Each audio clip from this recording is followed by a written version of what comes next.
Bienvenue dans une nouvelle vidéo de la chaîne Intemporelle. Aujourd'hui, on va parler des règles de bienséance avec un chapeau.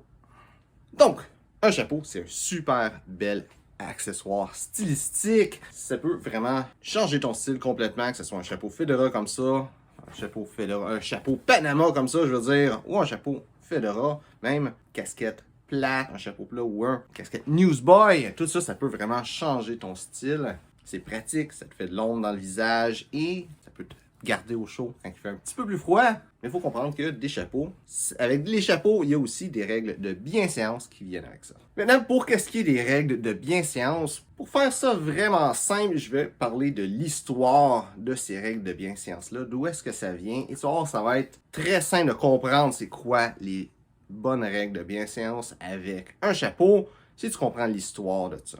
Et aussi, il y a une règle qui est dit, en tout cas beaucoup au Québec, qui est qu'il faut enlever son chapeau quand on est à l'intérieur. Mais je trouve que c'est vraiment bâclé comme règle. C'est pas vraiment ça.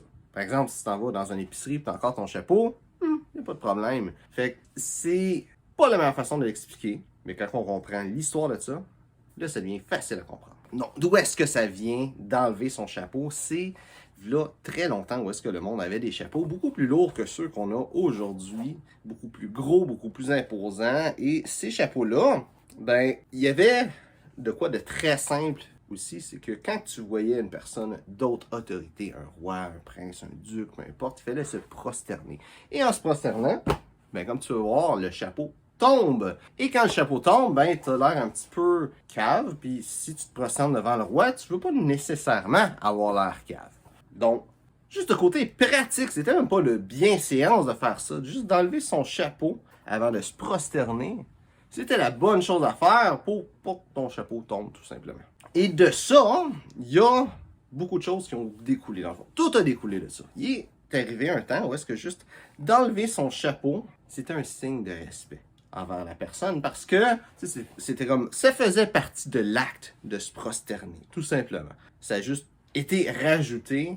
Il y a eu un temps où c'était plus le côté pratique, mais que tu étais obligé d'enlever ton chapeau, par exemple, pour te prosterner. Et si c'était pas nécessairement quelqu'un que tu voulais te prosterner devant, mais que tu veux quand même montrer respect, juste d'enlever ton chapeau, c'était une bonne façon de lui montrer du respect. Et cet usage-là d'enlever son chapeau, c'était pas juste en allant parler à quelqu'un, en étant devant lui, en enlevant ton chapeau. C'était aussi si tu te promenais dans la rue, tu voyais quelqu'un que tu voulais lui faire un signe de respect. Aujourd'hui, on fait « Hey, salut », tu sais, au loin. Mais aujourd'hui, dans ce temps-là, le monde faisait juste enlever leur chapeau, peut-être faire un petit signe avec le chapeau, et ils remettaient leur chapeau. Et de ça, le temps a passé, et ces deux règles d'usage-là, de lever son chapeau en signe de salut, et d'enlever son chapeau avec d'autres personnes en signe de respect, aussi ont évolué. Le enlever son chapeau en signe de salut, c'est transformé tout simplement avec un petit mouvement du chapeau sur la tête, comme on voit de façon commune aujourd'hui dans des mimes en réalité, et non dans des mèmes, et non dans la vie de tous les jours. Et aussi d'enlever son chapeau avec des personnes, en signe de respect.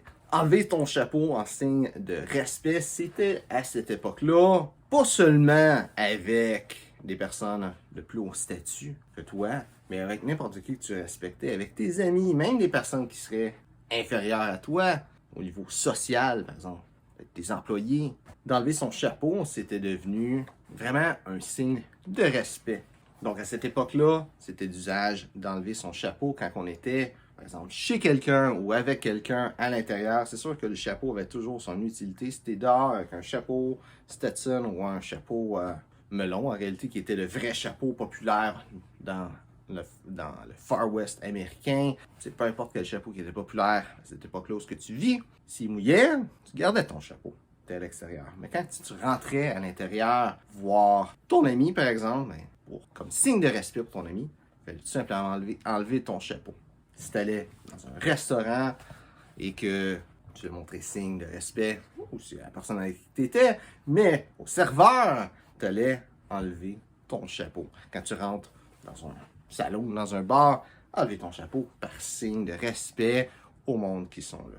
Donc, enlever son chapeau à l'intérieur, c'est devenu un signe de respect. C'est là aussi qu'on dit qu'il faut enlever son chapeau à l'intérieur. Ça vient de là, finalement. Donc maintenant, de nos jours, comment est-ce que ça a évolué? Donc, le petit salut comme ça, on sait tous que depuis qu'il y a le Fedora Guy qui a décidé de faire sa petite photo, mais que c'est plus une règle d'usage, et c'est même mal vu de faire ce petit salut-là avec son chapeau, pour qu'est-ce qui est d'enlever son chapeau en signe de respect. Où est-ce qu'on est rendu avec ça? C'est tout simplement que si tu es avec quelqu'un à l'intérieur et que toi, il y a quelqu'un à qui l'intérieur appartient ou qui représente cet intérieur-là, cet espace intérieur-là, il faut enlever son chapeau.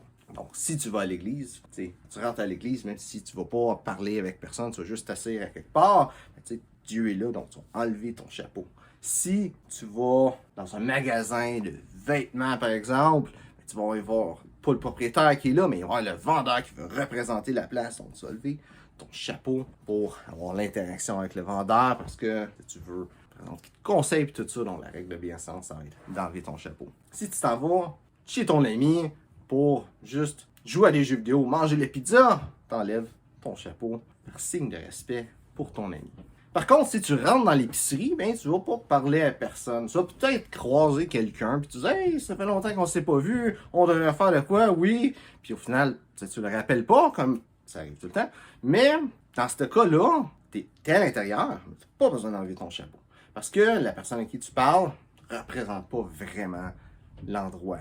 Techniquement, avec cette règle-là, si tu vois un commis pour avoir une conversation avec lui, la règle de bienséance serait d'enlever ton chapeau. C'est sûr que si c'est dans quelle allée où sont les cannes de bin, c'est aussi long qu'enlever son chapeau, de poser la question, puis il va dire allez 7. Ça va pas laisser la peine d'enlever son chapeau pour si peu.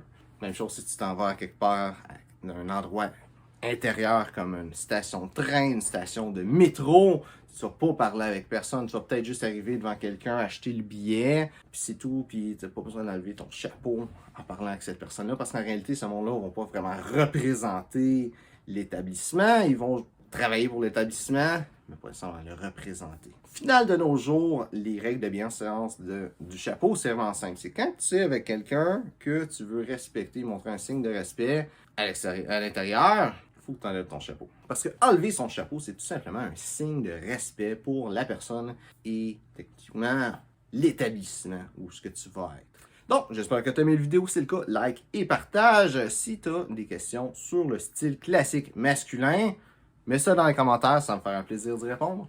Donc, merci d'avoir regardé la vidéo et on se voit une prochaine fois.